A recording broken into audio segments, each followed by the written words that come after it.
अस्सलामुअलैकुम। Kitchen with Shaheen aunty में मैं आप सबको खुश आमदीद कहती हूँ।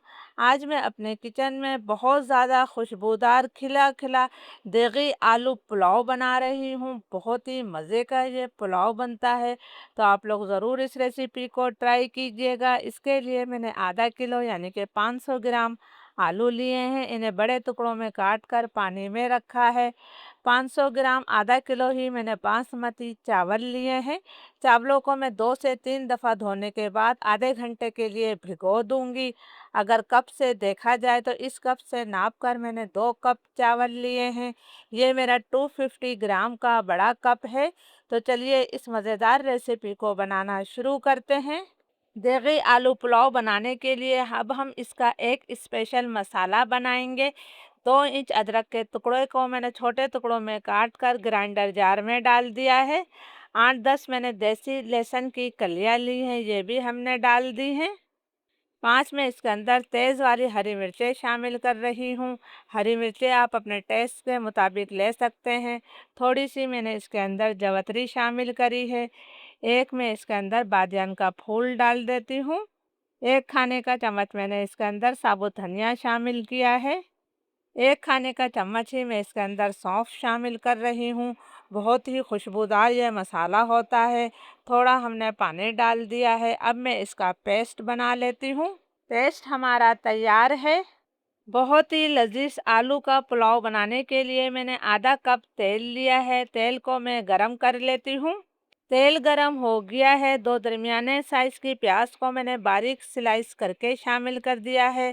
प्याज को हमने हल्का गोल्डन ब्राउन कलर आने तक फ्राई कर लेना है। बहुत ज़्यादा डार्क कलर प्याज को मत दीजिएगा। प्याज पर हल्का गोल्डन ब्राउन कलर आ गया है, बस इससे ज़्यादा डार्क कलर मैं नहीं दूंगी। इसमें से आधी प्याज को हमने अच्छी तरह से दबाते हुए कि तेल वापस पतीली में जाए, हमने इसे निकाल कर प्लेट में फैला देना है। इस प्याज का इस्तेमाल हम बाद में करेंगे। प्याज बाद में भी अपना कलर तब्दील करती है। पतीली में मैंने थोड़ा सा पानी शामिल किया है ताकि प्याज हमारी ज़्यादा डार्क ब्राउन कलर की ना हो। अब पतीली में मैंने 2 छोटे तेज पत्ते शामिल कर दिए हैं। 1 चाय का चम्मच मैंने सफ़ेद ज़ीरा लिया है। 2 छोटे दालचीनी के टुकड़े, 4 लौंगे और 3 मैंने सब्ज़ इलायचियाँ शामिल कर दी हैं। इन तमाम खड़े गरम मसालों को हम 30-40 सेकंड तक फ्राई कर लेते हैं ताकि तेल में अच्छी सी खुशबू आ जाए। खड़े गरम मसाले हमारे फ्राई हो गए हैं। अब जो हमने पेस्ट बनाया था वो तमाम पेस्ट मैं इसमें डाल देती हूँ। जार में अभी थोड़ा सा पेस्ट बाकी है, तो 2-3 खाने के चम्मच पानी शामिल करके हम उस पेस्ट को भी निकाल लेते हैं ताकि कोई भी चीज़ हमारी ज़ाया ना हो। अब हमने इस मसाले की यहाँ पर इतनी देर तक भुनाई करनी है कि इसका पानी खुश्क हो जाए और तेल इससे अलग हो जाए। इसमें मुझे 3-4 मिनट लग जाएंगे। मसाले की मैंने बहुत अच्छी तरह से भुनाई कर ली है। तेल इससे मुकम्मल तौर पर अलग हो गया है। अब 2 दरमियाने साइज़ के टमाटरों को मैं गोल टुकड़ों में काटकर शामिल कर रही हूँ। 3 खाने के चम्मच हम इसके अंदर दही डाल देते हैं। दही को आपने बहुत अच्छी तरह से फेंट कर शामिल करना है। 2 चाय के चम्मच मैं इसके अंदर नमक शामिल कर रही हूँ। नमक हमें कम लगा तो हम बाद में चख भी लेंगे। इसको बिल्कुल देग जैसा जायका देने के लिए मैं इसके अंदर 1 चाय का चम्मच चिकन पाउडर शामिल कर रही हूँ। अगर आपके पास चिकन पाउडर नहीं है तो आप एक जो है कनौर क्यूब भी डाल सकते हैं। अब इन तमाम मसालों को मैं 2 से 3 मिनट तक भून लेती हूँ। बहुत ज़्यादा भुनाई की हमें ज़रूरत नहीं है। बहुत ही खुशबूदार और जायकेदार ये पुलाव तैयार होगा। 2-3 मिनट तक मसाले की मैंने भुनाई कर ली है। अभी दही का पानी मुकम्मल तौर पर खुश्क नहीं हुआ है। इस वक्त मैं इसके अंदर आलू शामिल कर देती हूँ। आलू का तमाम पानी मैंने निकाल दिया है। यहाँ पर हमने आलू की भी 2-3 मिनट तक मसाले के साथ भुनाई करनी है। यहाँ पर आलू की भुनाई करना लाजमी है, तभी आपके आलू के पुलाव का जायका निकल कर आएगा। आलू की मसाले के साथ मैंने अच्छी तरह से भुनाई कर ली है। अब आलू को गलाने के लिए मैं इसके अंदर 1/4 कप पानी शामिल कर रही हूँ। बहुत ज़्यादा पानी मत डालिएगा क्योंकि अभी इसके अंदर दही और टमाटरों का भी पानी मौजूद है। फ्लेम जो है मैं बिल्कुल लो कर रही हूँ और लो फ्लेम पर हम इसे 5-6 मिनट तक पकाएंगे। हमने आलू को यहाँ पर जो है 60 से 70% तक पकाना है, बाकी आलू जो है चावलों के साथ पक जाएंगे। बिल्कुल लो फ्लेम पर आलू को पकते हुए 5-6 मिनट हो गए हैं। आलू हमारे जो है 60 से 70% तक गल चुके हैं और इसका पानी मुकम्मल तौर पर खुश्क हो गया है। आप देख सकते हैं कि तेल इससे अलग हो गया है। अब मैं इसके अंदर चावलों के लिए पानी शामिल करूंगी। इस कप से नापकर मैंने 2 कप चावल लिए हैं, तो इसी कप से नापकर मैं इसके अंदर 4 कप पानी डाल रही हूँ। यानी कि हमने चावलों का डबल पानी डाल देना है। अब मैं इसको हल्का सा मिक्स करती हूँ और पानी में उबाल आने का इंतज़ार करूँगी। पानी में उबाल आ गया है तो सबसे पहले मैं नमक चख लेती हूँ।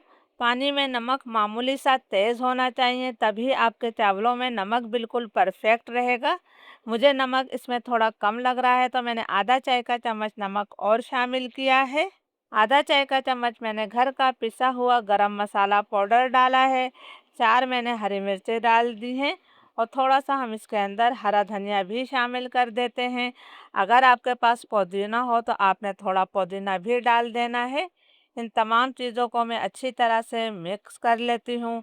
अब मैं इसके अंदर भीगे हुए चावल शामिल करूँगी। चावलों को भीगे हुए आधा घंटा हो गया है और इनका तमाम पानी मैंने निकाल दिया है। चावलों को हमने बिल्कुल हल्के हाथों से अच्छी तरह से मिक्स कर लेना है। ये भीगे हुए चावल हैं तो आपने जल्दी-जल्दी चम्मच नहीं चलाना है, वरना चावल आपके टूट जाएँगे।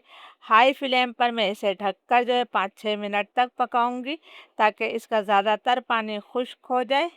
हाई फ्लेम पर चावलों को पकते हुए 5-6 मिनट हो गए हैं। आप देख सकते हैं इसका ज़्यादातर पानी खुश्क हो गया है और इसमें छोटे-छोटे से बबल्स बन रहे हैं।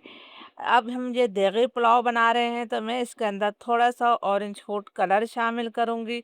ये डालना ऑप्शनल है, लेकिन देग वाले लाज़मी डालते हैं। ये मैंने ऑरेंज फूड कलर शामिल कर दिया है। इसके साथ ही हम इसके अंदर चंद कतरे केवड़ा एहसन के डालेंगे। ये केवड़ा एहसन है तो आपने 3-4 कतरे डालना है, बहुत ज़्यादा मत डालिएगा। थोड़ा-सा मैंने ऊपर से भी हरा धनिया शामिल कर दिया है। शुरू में जो हमने फ्राई प्याज निकाली थी वो तमाम प्याज में डाल देती हूँ। आखिर में हमने इसके ऊपर 1 खाने का चम्मच घी शामिल कर दिया है। आखिर में घी डालने से चावलों में चमक आती है और बहुत प्यारी खुशबू आती है। बिल्कुल लो फ्लेम पर मैं इसे 15 मिनट का दम दे देती हूँ। चावलों को दम पर रखे हुए 15 मिनट हो गए हैं। माशाल्लाह बहुत ही प्यारी इसमें से खुशबू आ रही है। मैं आपको दिखाती हूँ कि कितना खिला-खिला हमारा आलू का पुलाव तैयार हुआ है। तो चलिए अब हम इसे सर्व कर लेते हैं। इस जायकेदार आलू पुलाव की रेसिपी को ज़रूर ट्राई कीजिएगा। रेसिपी अच्छी लगी हो तो लाइक और शेयर ज़रूर कीजिएगा। इजाज़त दीजिए। अल्लाह हाफ़िज़।